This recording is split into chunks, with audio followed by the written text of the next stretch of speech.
And I wanted to congrats Kulinchang for the new champion of Invercargill 1,200 kilometer race. Yan si Lotlot, ang champion natin ng North Section Federation champion ng 400 plus kilometer. Yan, sea crossing. Ayan no. Ayan mga lodi, anak ni Borga, ang ganda oh. Ayan, single nest, dilaw na dilaw, healthy. Single nest, ang taba niyan. And Merry Christmas at magpapajikas nga pala ako mga lodi. Para pamasko ko na lang dun sa mga followers natin na nagsishare. Pero kailangan nakasubscribe at nakapollow kayo dun sa Team Uno na page mga lodi.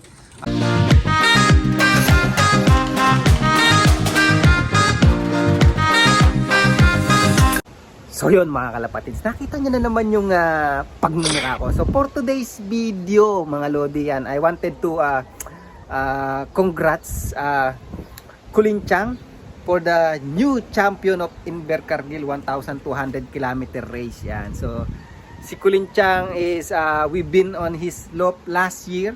Nag-lope visit tayo with Brains Lope or Louie. Yun, nakita natin what is ano yung system niya, kung ano itsura ng lope niya, nakita natin. And I'm gonna put the link on the comment section or on the description so you can watch again the lope visit to Kulinchang. Yan. Imagine, so talagang if I'm not mistaken, like he's been like 10 years na siyang naglilipad dito sa New Zealand.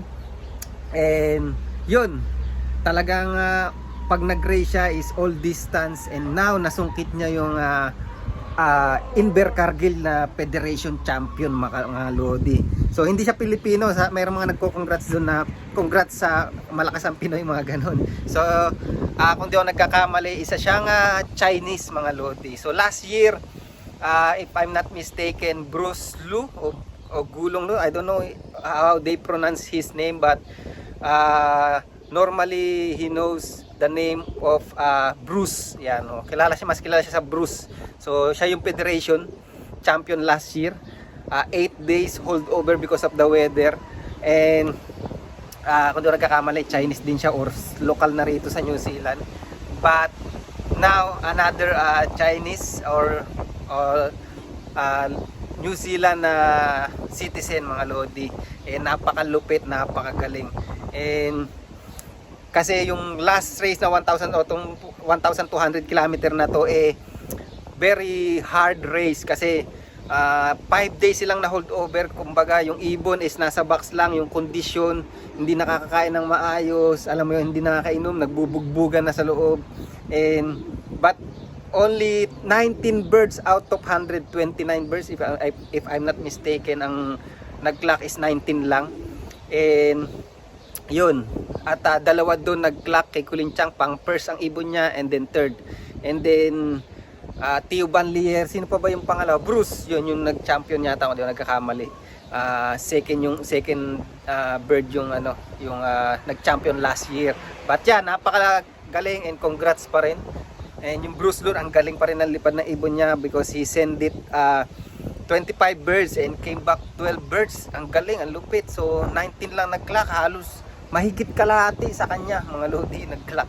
Ang lupit. So dun sa mga nagtatanong pala kay Lady Pangit natin, wala si Lady Pangit mga lodi, lusaw na. Sa mga nagtatanong, di nakauwi si Lady Pangit. And may post ako nung nakaraan kung nakauwi ba si Lady Pangit. May mga nag-congrats, alatang di niyayari yung video. But anyway, congrats ulit yan, no? Next year babawi yan, no? Yan, nakita nyo ba yung watawat na yan? Watawat ng New Zealand saka ng Pilipinas. Babawi tayo next year yan. Pakikita ko ngayon sa inyo yung mga update natin dito sa mga breeder ko mga lodi. And pakita ko sa mga next vlog ko yung mga nakuha nating breeder, sponsored by Brains Lope. At nakuha natin yung mga malalakas niyang breeder mga lodi. Masusurprise ka sa susunod na kung sino yung malalakas na breeder na nakuha natin. At sana mag-anak na maganda sa atin na malakas din. And yun, update ko muna kayo dito sa mga young bird natin. Yung mga pali-pari natin, pinaronda ko na. And yun, may mga papisa tayo. Alright? Ayan mga lodi, ito yung bagong pisa. I think last day lang to na pisa. Ayan ayun yung pisa mga lodi. Ayan, si Darna. Ayan si Darna mga Lodi. Madami-daming anak si Darna sa atin ngayong season. Tinry natin siya.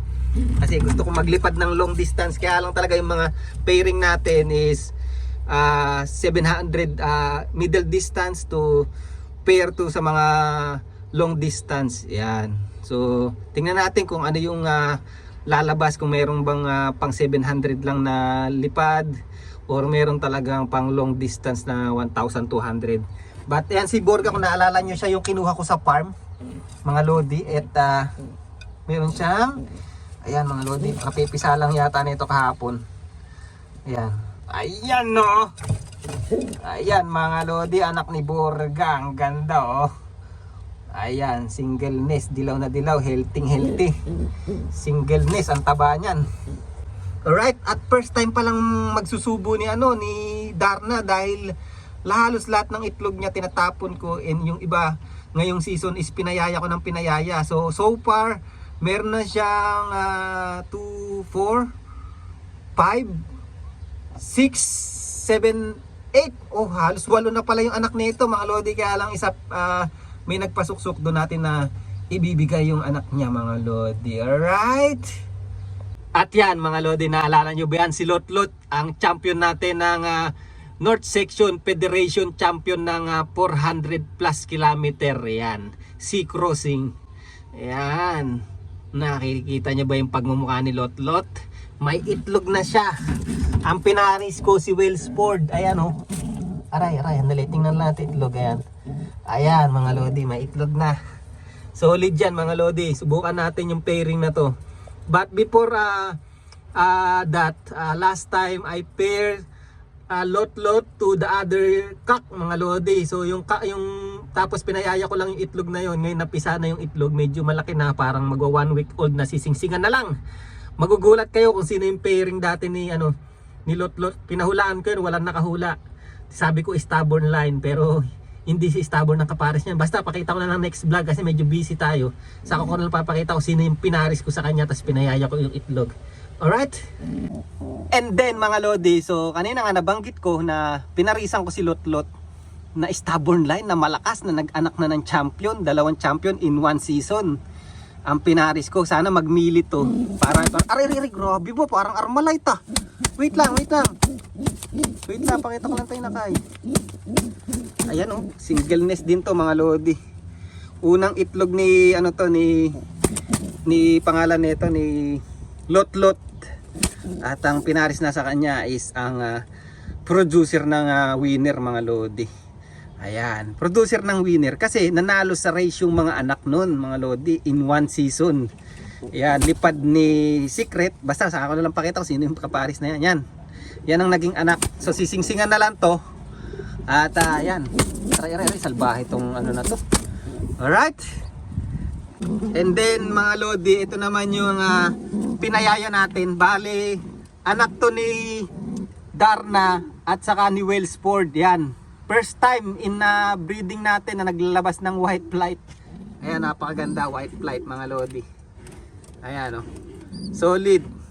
Ayan oh, apro, salbahe pa oh. Ayan, napakaganda, di ba? Ayan. So itong bloodline nito is ang bloodline is naglilipad ng 1,200 km sa 700. Tulad nga nasabi ko, yung mga pairing natin puro middle to long distance. So tingnan natin kung saan sila aabot sa susunod na season. Alright, ang ganda nito mga Lodi, may mga puti-puti. Ayan, first time kong magpalabas ngayon. Puro normally, puro blue bar. Ayan, okay na. Ito na yung mga pinaronda ko mga Lodi, papasukin natin oh. Iisa lang yung blue checker yan, puro blue, ayun oh, blue checker oh, anak ni Stubborn sa ni Darna. Tapos mga red checker na. Ayan, mga young bird natin mga Lodi. Alright, so dito ko na lang yayarin yung vlog natin, and see you next vlog na lang mga Lodi. Update ko kayo sa susunod, and Merry Christmas. At magpapajikas nga pala ako mga Lodi, para pamasko ko na lang dun sa mga followers natin na nagsishare, pero kailangan nakasubscribe at nakapollow kayo dun sa Team Uno na page mga Lodi. Alright, see you next vlog, bye.